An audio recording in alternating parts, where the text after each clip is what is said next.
Ang kwentong ito ay hango sa totoong buhay.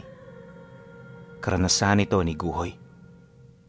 Taong 1955, Lambunaw, Iloilo.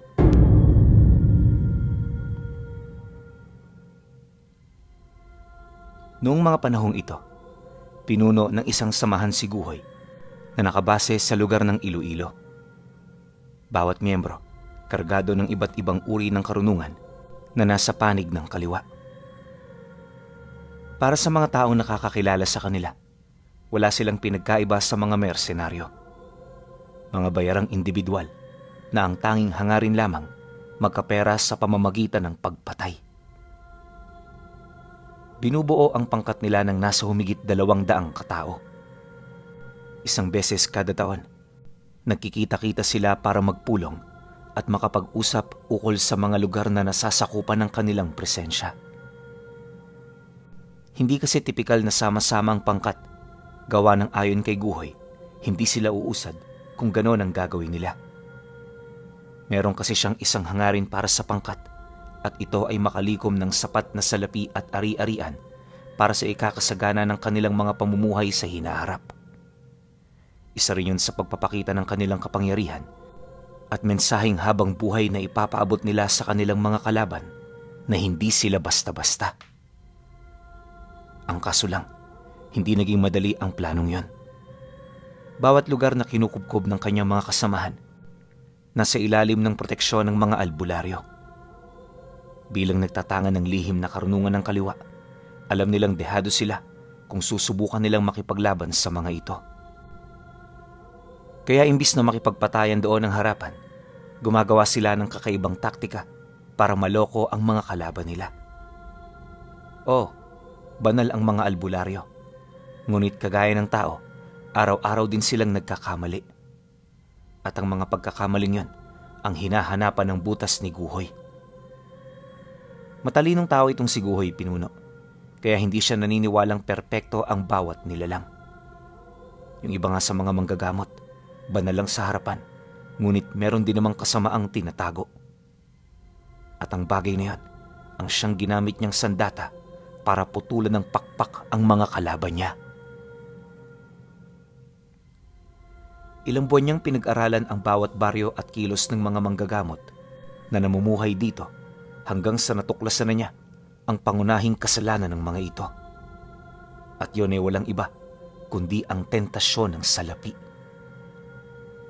Kahit may mga albularyong hindi tumatanggap ng ganoong alay, marami pa rin ang naglalagay ng presyo sa mga kabutihang ginagawa nila.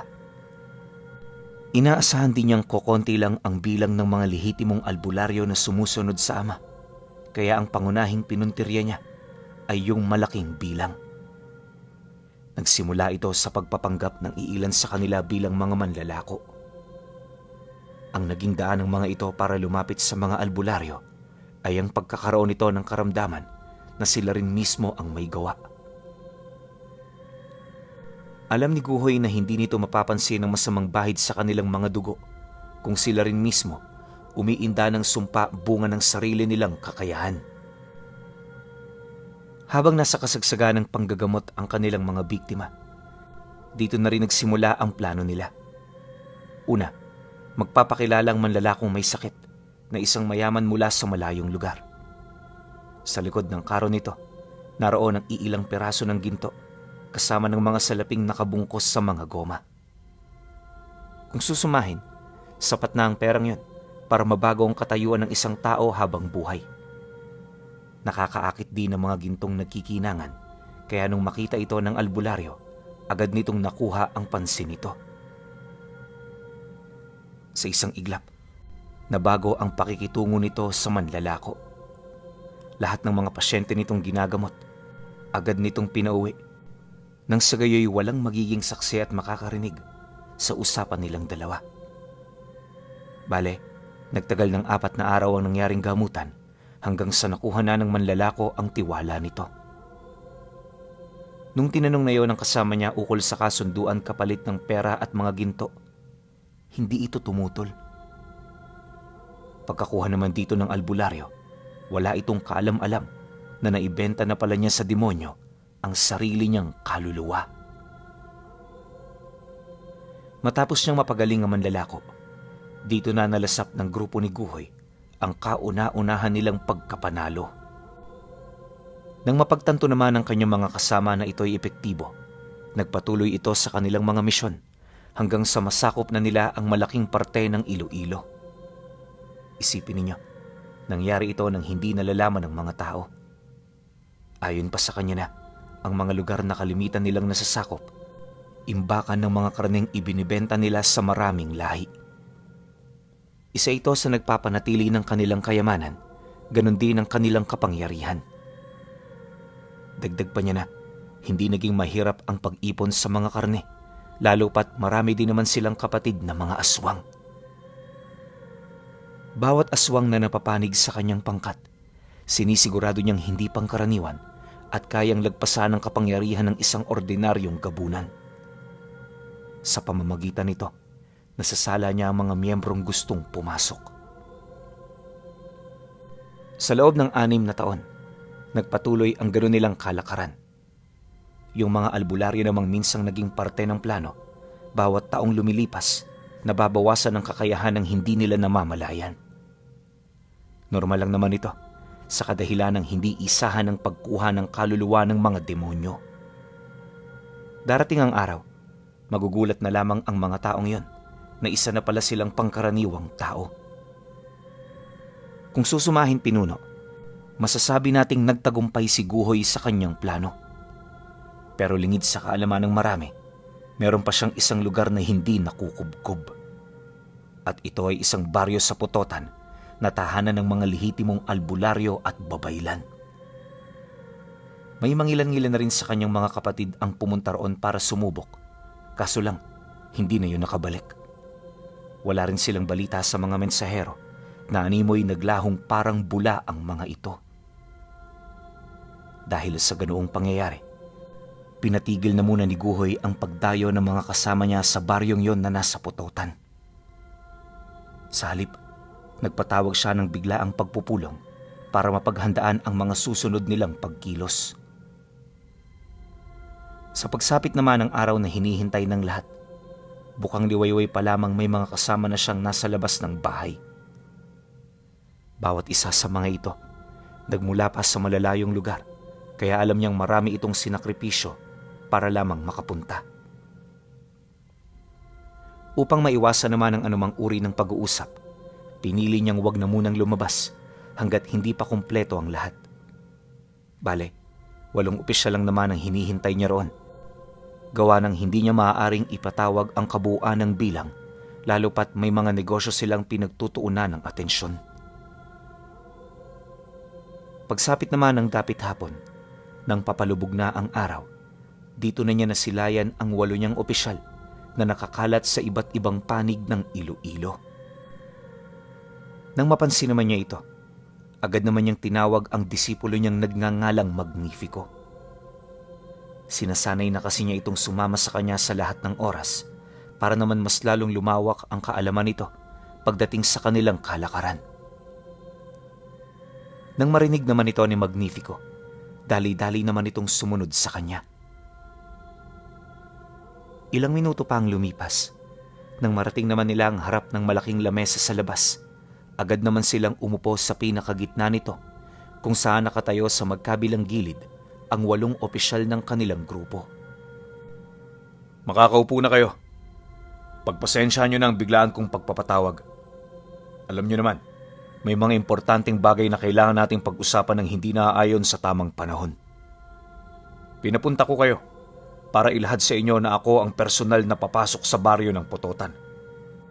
Isasama ko si Magnifico at pipili ako ng 2 sa inyo na magiging katuwang ko. Pisikal na lakas ang aking hinahanap, kaya mga mangkukulam at mambabarang dito, labas sa aking pagpipilian. Nang marinig naman ng lahat ang kanyang sinabi, agad namang napabuntong hininga ang 3 opisyales na walang dugo ng aswang. Alam kasi ng mga ito kung gaano kapanganib ang baryo, kaya maging sila man, aminadong wala silang balak na pumunta roon. Pagkarinig naman ng gabunan ng isa sa tinigurian niyang pinakamalakas sa pangkat, hindi naman ito nagdalawang isip na sumama sa kanya. Ayon sa nilalang, Mas gaganahan siyang sumunod kay Guhoy kaysa sumama sa mga kapatid niyang manggagawa sa baryong kanilang nakubkob. Dagdag pa nito na napakaburyong sa lugar na yan na halos hindi siya roon nakakaramdam ng pintig ng kanyang dugo. Mariin din itong inilahad na matagal nang nakuha ng baryong yon ang atensyon nito. Guhoy, meron ka ng isa. Dalawa na lang. Mukhang seryoso ka talaga sa gagawin nating to. Pakiramdam ko tuloy, hindi basta-bastang mga taong makakaharap natin doon. Sana naman, hindi ako mabigo sa aking inaasahan. Gusto ko ng magandang laban. Matapos naman itong makapagsalita, nagtaas din ng kamay ang dalawa pang gabunan na gustong sumama sa kanila. Nang masipat naman ito ni Guhoy, dali-dali naman siyang nagbaba ng kanyang desisyon.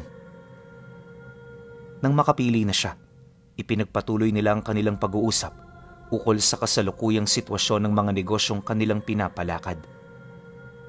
Nagtalaga rin siya ng pansamantalang pinuno hanggat hindi pa sila nakakabalik. Bago rin magtapos ang pulong, ibinahagi niya sa mga ito kung gaano kaimportante ang misyon nilang yon. Mahalaga ang baryong kukubkubin namin para sa grupo. Sila ang magiging daanan ng mga karne na tutungo sa malaking bayan malapit dito. Kapag nabuksan na natin ang lugar, mas mapapadali ang ating transportasyon. Buwan lang din ang aabutin bago natin masakop ang susunod na bayan. Pag-igihan nyo lang ang inyong mga ginagawa. Sa sandaling makauwi na kami, babahagian namin kayo ng magandang balita. Kasabay ng pagsambit niya ng mga kataga ay ang pagtatapos naman ng kanilang pag-uusap. Ilang minuto pa ang lumipas, umalis na ang mga opisyal na pumunta. Bagaman magbabandang 2:00 na ng hating gabi noong mga oras na yan, hindi ito naging hadlang sa kanila para bumalik sa kani-kanilang mga lugar. Lumipas pa ang mga araw, walang ginawa sila Guhoy, kundi ang maghanda ng kanilang mga gamit. Tinawag na rin nila ang iilan sa mga personal niyang tauhan para maihanda ang kanilang mga sasakyan. Kahit kaya naman nilang tumungo roon sa pamamagitan ng lagusan, hindi nila ito ginawa. Alam kasi nilang madali itong mapapansin ng mga babaylan, kaya hanggat maaari, iniiwasan nilang gumamit ng mga mahika. Gayunpaman, upang masigurong uusad sila ng mabilis, pinasapian nila sa daan-daang espiritu ang mga kabayong kanilang sasakyan. Makalipas pa ang 1 linggo, handa na ang lahat. Pagpatak naman ng hapon, ito na ang naging hudyat ng kanilang pag-alis. Sa mga unang gabi, wala naman sila gaanong naging problema dahil nasa sako pa sila ng mga teritoryo nila. Ang kaso lang, habang papalapit sila ng papalapit sa hangganan ng Lambunaw, unti-unti nilang napapansin ang pagbabago ng klima. Paglabas naman nila rito, sinalubong sila ng malakas na enerhiya na pinaniniwalaan nilang nagmumula sa baryong pakay nila.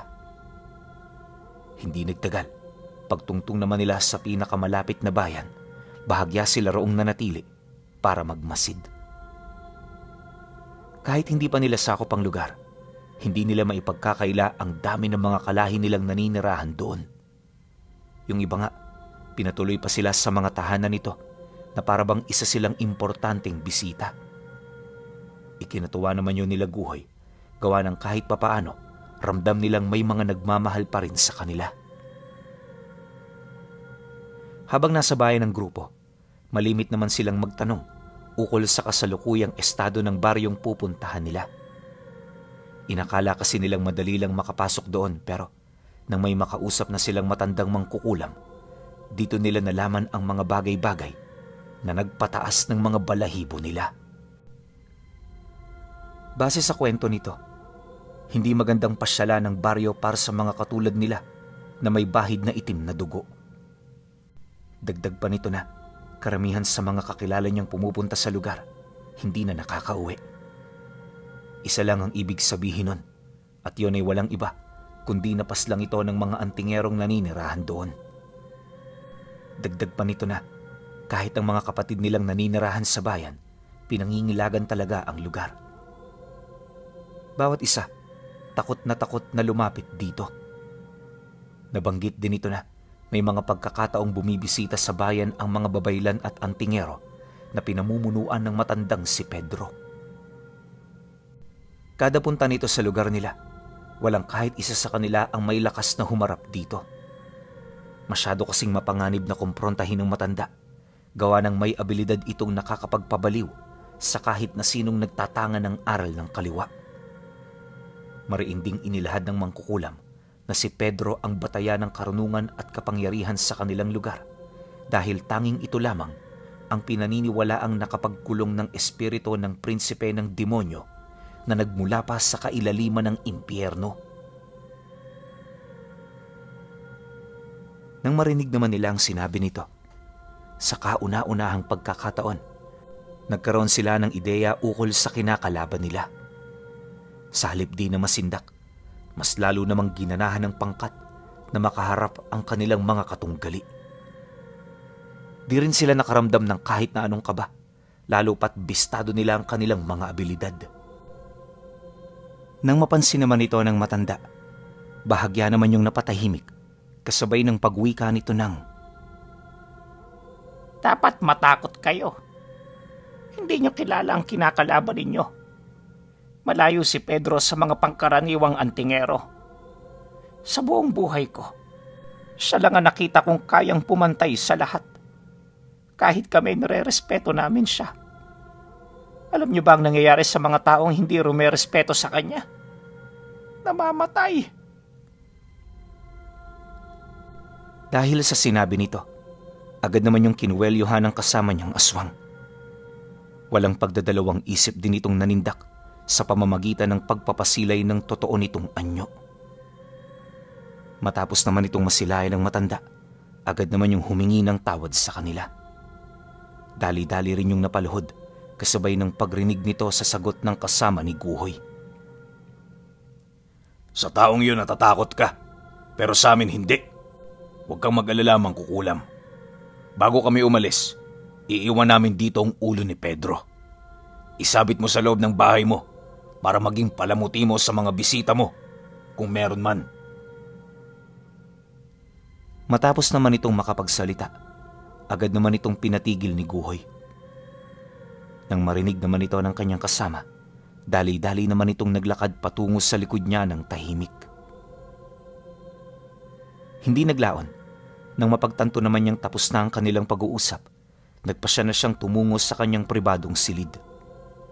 Kahit gustong-gusto na noon ang kanyang mga kasama na umalis sa bayan, hindi niya ito pinahintulutan dahil sa naghihintay pa siya ng isang perpektong pagkakataon. Malakas kasi ang kutob noon ni Guhoy. Bibisita si Pedro sa lugar na yon kung magiging matyaga lang sila sa paghihintay. At hindi nga siya nagkamali. Dahil pagkaraan lamang noon ng ilang araw, sumapit ang bisperas ng kapistahan sa bayan. Unang gabi, naramdaman nila ang pagbalot ng kakaibang presensya sa lugar na pumukaw sa kanilang mga atensyon. Ayon kay Guhoy, na habang naglalakad papalapit ang mga babaylan at mga antingero nitong kasama, rinig na rinig nila ang mga kapatid nilang nagsisitakbuhan papasok sa kanilang mga pamamahay. Sa loob lamang ng ilang minuto, wala na siyang nakitang kahit isa sa labas. Yung matanda namang tinuluyan nila, nanginginig ang mga kamay habang dahan-dahang itinatrangka ang pinto. Pagdating naman ito sa kinaroroonan nila, mariin naman sila nitong inabisuhan na huwag maglilikha ng kahit na anong ingay. Subalit, nang marinig naman ito ni Guhoy, napangisi lang naman siya habang inuutusan si Magnifico na buksan ang pinto. Ilang metro ang layo ni Pedro mula sa bahay ng matanda. Kampante siyang lumabas at umupo sa mismong bakuran nito. May dala-dala rin siya noong inuming tubig habang panatag na nagmamasid sa paligid. Maya-maya pa, pagdaan naman ng grupo sa kanila, agad naman silang nagkatitigan ng babaylan. Base sa tingin nito, alam niyang sinusubukan siya nitong sindakin, kaya hindi naman niya yun pinahintulutan. Pagtaas niya ng bakod at puder, dito napansin ng matanda ang napakabigat na presensyang umiikot sa kanyang katawan. Dahil sa pangyayari, bahagya naman yung napatigil sa paglalakad kasabay ng pagharap ng grupo nito sa kanya.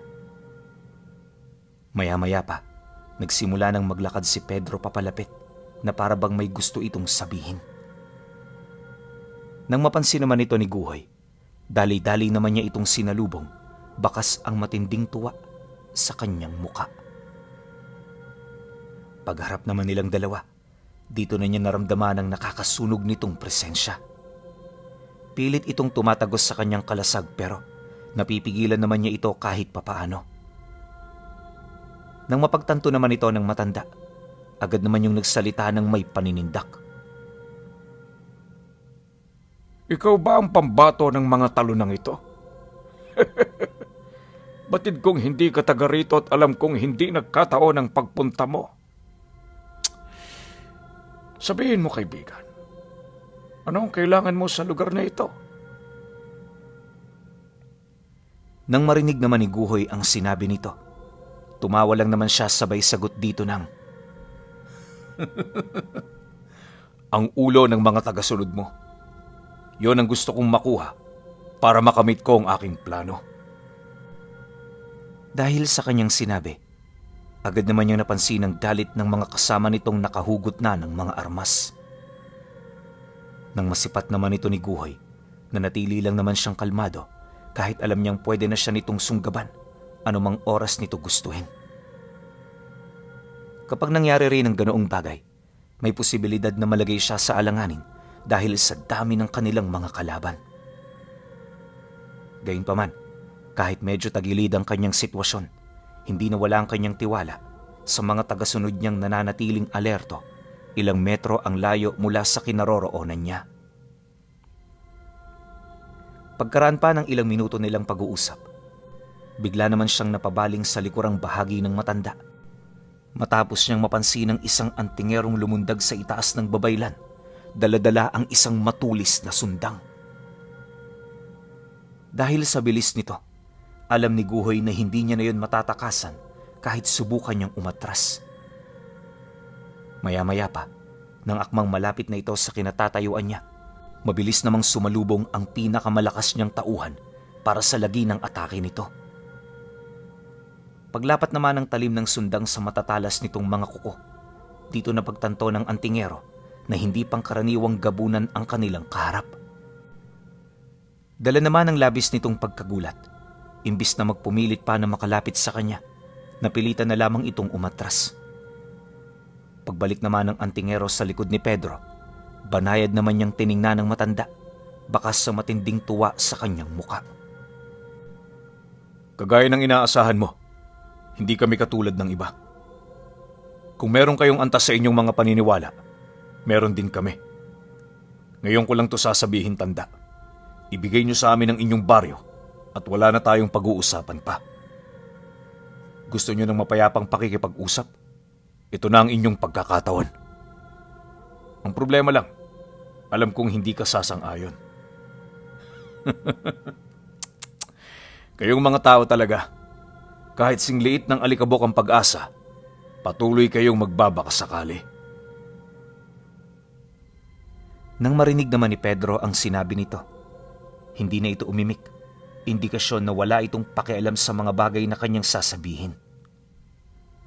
Bago pa man din magkainita ng kanilang mga panig, pinili na lamang nitong magpatuloy sa kanilang lakad. Si Guhoy naman, naiwang tahimik sa lugar habang maiging pinagmamasdan ng pangkat. Lumipas ang gabi, alam nilang naalarma na ang kanilang mga kalaban. Dahil sa ginawa nilang pakikipaglaban sa babaylan at mga antingero, marami sa mga taga-roon ang nagdesisyong sumama sa kanila. Ang dahilan ng mga ito, punong-puno na sila ng pang-aapi ng grupo. Dagdag pa nito na, ibibigay nila ang lahat ng kanilang lakas kay Guhoy kung saan yon ang kailangan niya para magwagi sa kanyang binabalak. 2 araw pa ang lumipas. Ang kokonti nilang grupo, bigla na lang dumami ang miyembro. Maliban sa mga aswang at mambabarang na naninirahan sa lugar, nagtawag din ng mga ito ng iilan pang lahi at angkan na naninirahan sa mga karatig baryo. Sa loob lamang ng 2 araw, umabot sa 100 ang nakiisa sa kanilang ipinaglalaban. Nang mapagtanto naman ito ni Guhoy, nagdesisyon na siyang kumilos. Gabi ng Miyerkules niya na pagpasyahang gawin ng pagsalakay upang magkaroon pa ng karagdagang panahon ng kanyang mga kasama na makapaghanda. Nga pala, kaya yun yung araw na napili niya ay dahil sa nataong kabilugan yun ng buwan. Dagdag pa niya na, sa pamamagitan nito, makakalaban sa sukdulan ng kanilang kakayahan ang kanyang mga kasama. Sa pagsapit naman ng gabing pinakahinihintay nila, agad namang kumilos ang grupo bago pa man sumapit ang 8:00 ng gabi. Habang tahimik ang paligid, mabilis naman silang lumakad, bitbit ang kanilang mga gamit. Kokonting tao lang din ang may daladala noong sulo upang hindi sila makapukaw ng atensyon ng mga taong may ginagawa pang trabaho sa labas ng kanilang mga pamamahay. Makalipas pa ang kalahating oras na pag-usad, narating nila ang baryo ng mga babaylan sa putotan. Malayo pa lang, alam na nilang nakahanda na ang mga antingerong naninirahan dito. Sa unang tingin, inakala rin nilang napakapayapa ng lugar. Ngunit pagsipat nila roon ng maigi, dito nila nasilayan ang iilang kataong nagkukubli. Ilang segundo pa ang lumipas, laking gulat na lamang nila nang may masipat silang malalaking bolang apoy na biglang pumaitaas sa ere. Pagbagsak naman ito sa kanilang kinaroroonan, lahat ng tinamaang aswang at mangkukulam ay bigla na lamang natupok ng nagngangalit na baga. Napansin din nilang nagdadala ito ng kakaibang langis na kapag lumapat sa mga balat nila, nagkakaroon sila ng pambihirang sumpa. Isang uri ng sumpa na humihigop ng kanilang mga lakas hanggang sa tuluyan na silang bawian ng buhay. Dahil sa ganoong pangyayari, nagdulot naman ito ng matinding kaguluhan sa lugar.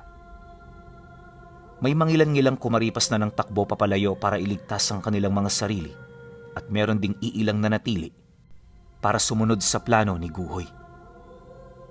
Kalaunan, nang medyo masanay na sila sa ganoong pag-atake, dito na sila nagsimulang lumusob hanggang sa salubungin na sila ng mga antingerong may daladalang kalasag at mahahabang talibong. Paglapit naman ng mga ito, sumiklab ang digmaang hindi inakala ng marami. Sa loob ng ilang minuto, marami siyang nasilayang kasamahan na nahati sa 2 dahil sa talas ng mga talibong ng kalaban nila. Subalit, kapag nakakadakip naman ito ng antingero, walang patid nila itong inuundayan ng saksak hanggang sa mahugot na nila ang mga ulo nito. Sa pagpapatuloy ng pangyayari, dito na unti-unting umusad ang kanilang pangkat kasabay ng pagkalagas ng marami sa kanila. Nakakabahala man kung iisipin, hindi ito dahilan para kay Guhoy upang makaramdam siya ng panghihina. Magnifico, pamunuan mo ang ating mga kasama. Kumilos na kayo dahil hahanapin ko na si Pedro. Nang marinig naman ito ang kanyang utos, mabilis naman yung nagpalit anyo. Paglipad ng mga gabunan, dali-dali naman siyang tumakbo habang nagbabago ang kanyang wangis. Sa kanilang lahat, si Guhoy ang may nakakatakot at kakaibang anyo. Isipin niyo na lang, para siyang torong kalabaw kung titingnan na may kahawig sa wangis ng tao. Kagaya natin, nakakapaglakad din ito gamit ang 2 paa. May malalaking umbok din yun ng kalamnan, tapos may mahaba itong sungay sa ulo na pinalilibutan ng nagngangalit na apoy.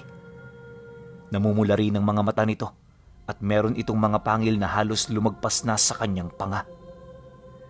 Kawangis din ng paa ng kalabaw ang kanyang binti, kaya nakakakilos siya ng mabilis kumpara sa iba. May mga nakabaon ding kadena sa katawan ni Guhoy na siya namang walang patid na kumakalansing habang gumagalaw siya. Matapos namang masilayan ng lahat ang kanyang pagbabago ng anyo, mabilis naman yung nagsitabi sa kanyang daraanan. Maya-maya pa, paglundag naman niya sa lugar kung saan naglalaban ang magkabilang panig, dito na siya sinalubong ni Pedro, gamit ang punyal na may nakabaong mutya ng kidlat. Paglapat naman ng matatalas niyang kuko rito, sinubukan naman niya yung pangibabawan sa lakas, ngunit siya ay nabigo. Hindi niya kasi inaasahan noon na marami palang karga ng mutya ang matanda. Kung susumahin din ng kanilang mga lakas, halos magkapantay lang sila sa lahat ng aspeto. Dahil dito, hindi naging madali ang kanilang pagbubuno. Bawat lugar na kanilang napupuntahan, marami sa mga kasama nila ang nadadamay. Yung iba nga, sila mismong nakakadurog, lalo na't hindi naman nila kayang mapigilan ang atake ng bawat isa. Sa loob ng 1 oras na paglalaban nila, pagod at galos ang kanilang natamo. Hindi na rin nila napansin ang mga nangyayari sa kanilang mga kasama dahil sa pagiging abala nila na paslangin ang kanilang mga katunggali. Di nagtagal, pag-atras naman ni Guhoy sa kinaroroonan ni Pedro, nasipat niyang si Magnifico na lang ang naiwang buhay sa kanilang hanay. Kasalukuyan na rin itong pinagtutulungan ng mga antingero at nung malapit na itong matalo, bigla namang nagtaas ng kamay ang matandang babaylan. Dahil dito, agad na naudlot ang paglalaban.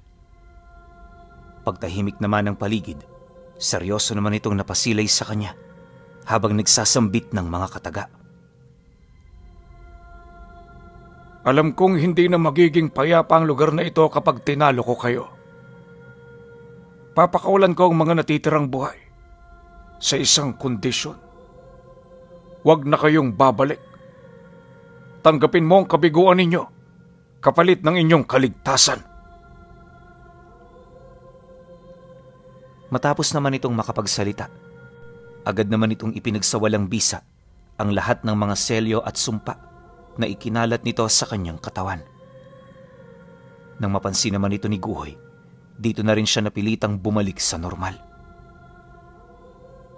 Pagsilay naman niya kay Magnifico, dali-dali naman niya itong nilapitan para kausapin. Sa kasamaang palad pinuno, 5 lang silang natira sa kabuuang grupo na kanilang dinala. Yung 3 nun, yung mga opisyal niyang gabunan na matindi namang napuruhan sa laban. Akala niya nga patay na, di ba? Kasi si Magnifico na lang yung nakita niyang buhay. Pero hindi pala. Dahil sa pangyayari, kahit sugatan, pinilit nilang lumayo sa baryo. Ilang araw pa ang lumipas. Sa pagdating naman nila sa kanilang lugar, muli siyang nagpatawag ng pulong. Inamin niyang lahat ng nangyari sa harapan ng kanyang mga kasama upang maiwasan ng anumang agam-agam na maaaring maisip ng mga ito. Magmula noon pinuno, wala nang nagtangka sa kanila na pasukin pang muli ang kinakatakutan nilang baryo ng mga babaylan sa Putotan, Iloilo.